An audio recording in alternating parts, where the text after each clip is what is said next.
Hello hi అండి, అందరికీ శుభోదయం.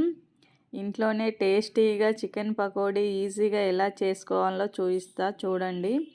చాలా టేస్టీగా ఉంటుందండి, ట్రై చేయండి.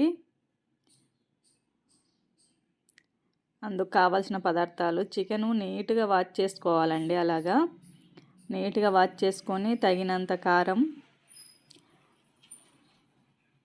అన్నీ కరెక్ట్గా వేసుకోవాలండి. మళ్ళీ మిక్స్ చేసుకోవడానికి ఉండదు. అల్లం ఎల్లిగడ్డ పేస్ట్ అండి, ప్యాకెట్లో వేయద్దు, మనం దంచుకొని వేసుకోవాలి, టేస్ట్ బాగుంటుంది. పసుపు, తగినంత సాల్టు, చికెన్ మసాలా అండి అది తగినంత, ధనియా పౌడర్ కొద్దిగా, కార్న్ఫ్లోర్ 2 చెంచాలు సరిపోతుందండి పావు కిలో దానికి. సగం నిమ్మకాయ రసం వేసుకోవాలండి.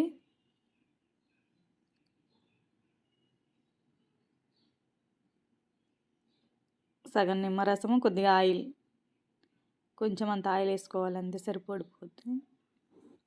ఒక ఎగ్, అన్నీ వేసుకొని బాగా మిక్స్ చేసుకోవాలండి.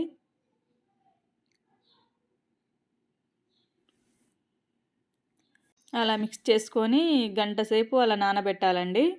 కనీసం టైం లేకపోతే అర్ధగంట అయినా సరే అలా నానబెడితేనే టేస్ట్ బాగుంటుంది. గంట తర్వాత కొత్తిమీర అంతా మిక్స్ చేసుకొని అలా బాగా అంతా మిక్స్ చేసుకోవాలండి. చాలా టేస్టీగా ఉంటుందండి.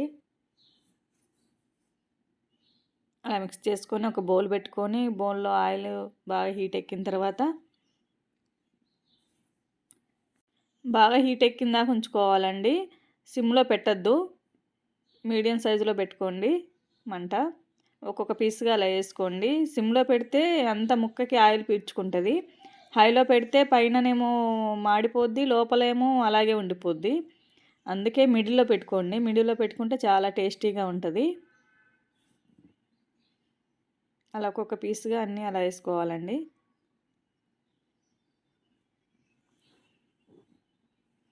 చాలా ఈజీ అండి, టేస్ట్ చాలా బాగుంటుంది.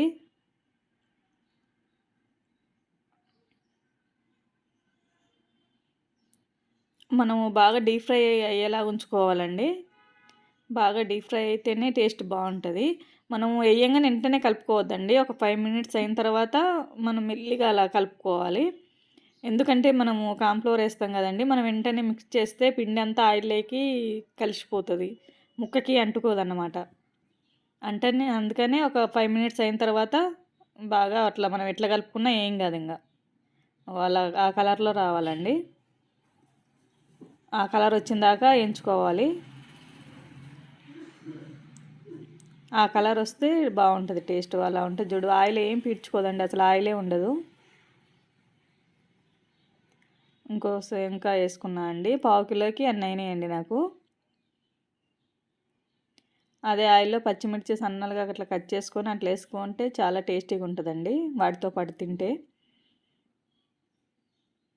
అలా బాగా వేయించుకోవాలండి. ఏదైనా కారం ఉంటే కూడా కారం వెళ్ళిపోతుంది, అంత కారం ఏమి ఉండదు బాగా డీప్ ఫ్రై చేసుకుంటే. అలా వేగిన తర్వాత తీసి ఆ చికెన్ ముక్కలలో వేసుకోవాలండి.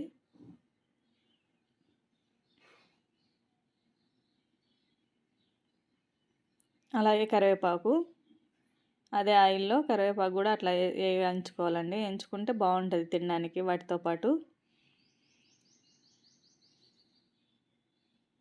బాగా కరివేపాకు ఇట్లా పలపల అనేలాగా వేయించుకోవాలండి. కరివేపాకు పలపల అనాలి, అంటేనే అప్పుడు టేస్ట్ బాగుంటుంది. మెత్తగా ఉండద్దు. అవి కూడా చికెన్లో వేసేసుకోవడమే, అలా వేసుకోవాలండి, అంతే. పెద్దవాళ్ళైనా చిన్నవాళ్ళైనా ఎవరికైనా ఇష్టంగా తింటారండి. చాలా థ్యాంక్స్ అండి.